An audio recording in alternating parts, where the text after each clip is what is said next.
Hello, my name is Isabella Estrada, and this is my art critic presentation.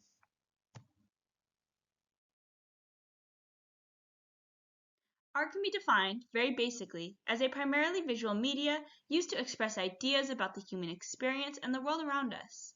As a means of expression, it is not uncommon at all for art to involve and even center around an artist's culture, race, or ethnic group.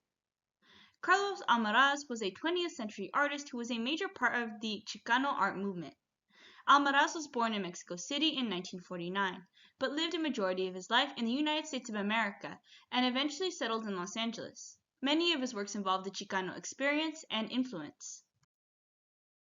Almaraz was a co-founder of the artist group known as Los Four, which included himself, Gilbert Magul Lujan, Roberto de la Rocha, and Frank Romero.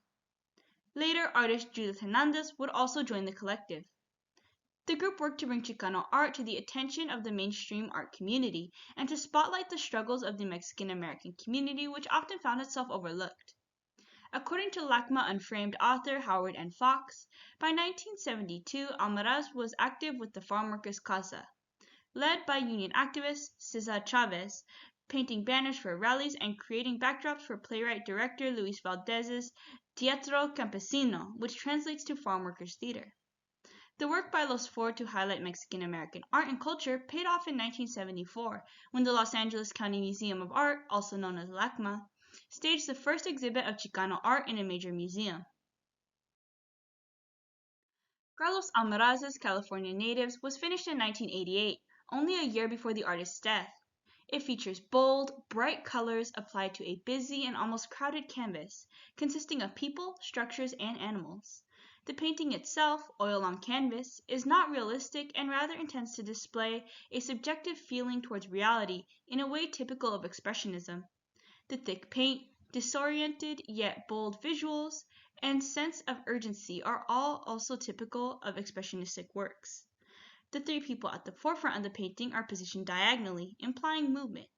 Potentially, Almaraz meant to convey a movement of time, as the figures to the left are very Adam and Eve-esque or First People-esque, while the figure to the right features what appears to be a modern-day Californian farm worker. The man and woman to the left are nude, surrounded by green paint, with the figure of a bird beneath them, creating an image of the Garden of Eden. The man to the right appears tired and sullen, dressed in blue farm working attire and holding a chicken in his hands. The meaning behind this draws back to the title, expressing the idea that the people who are native to California are now also the people who toil in its farms. The structures in the background and the brushstrokes that make up the water under the bridge at the center of the painting are similarly diagonal, continuing this implication of movement. More specifically, curving movement, as if the painting itself is subject to a centrifugal force. The painting is darker around the edges and lighter towards the center, with the most saturated colors found directly down the middle, drawing the viewer's attention towards the central focal point of the painting. The painting has a blurry, almost hectic dreamlike feeling to it, as if painted in a hurry with much intensity. The distress conveyed by the artwork and the brushstrokes is unsurprising, as Almaraz would have likely been very sick at this point in his life.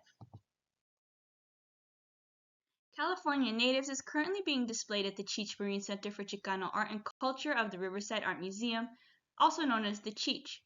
This is where I went to go see it in person. Benito Huerta is a Chicano artist born and raised in Corpus Christi, Texas. According to Artura.org, he specializes in large-scale oil paintings and employs pop culture and art historical references to explore juxtapositions like death and beauty, as well as Latinx pluralities, sexuality, politics, and intellectual criticism.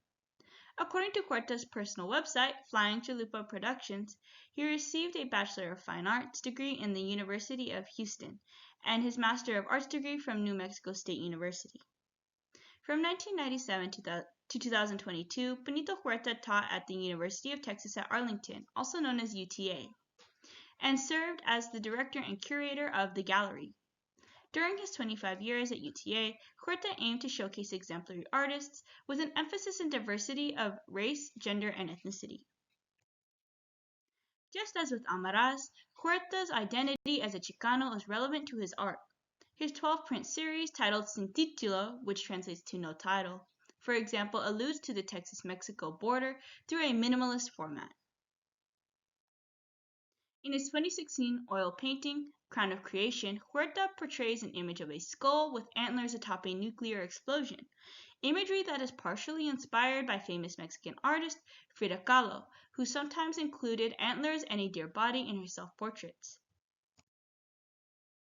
In his 1999 work titled Exile off Main Street, Benito Huerta puts his own spin on the famous Les Demoiselles d'Avignon by Picasso. The style of the painting, like Les Demoiselles d'Avignon, is cubism.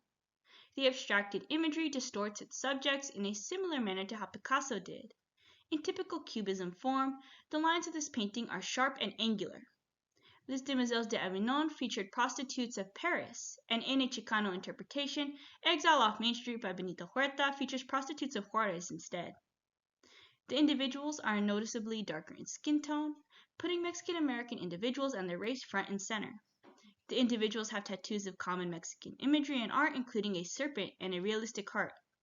The cool dark blue background allows for the warmer toned individuals to really stand out and grab a viewer's attention. The painting is done on velvet rather than canvas, allowing for piercings to be added onto the subjects of the artwork, creating a unique and modern 3D aspect. The shading of Huerta's work is more detailed than Picasso's, giving it a slightly more fleshy or solid look. Huerta has interestingly added a skull to the cornucopia at the bottom of the painting, referencing mortality.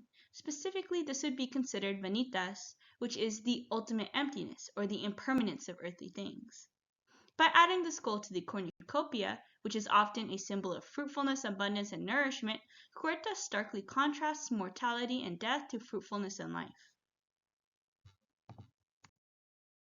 The velvet painting hangs alongside a blank sheet of lead, making a contrast between two different ideologies. Art collector Cheech Marin discusses how the display draws a comparison between Picasso and Stilinski, specifically with the velvet painting side representing the idea that quote art is everything, and the lead sheet representing the idea that quote art is nothing. Like California natives, Exile off Main Street can be seen in the Cheech Marin Center for Chicano Art and Culture of the Riverside Art Museum, along with many other stunning artworks by Chicano and Chicana artists.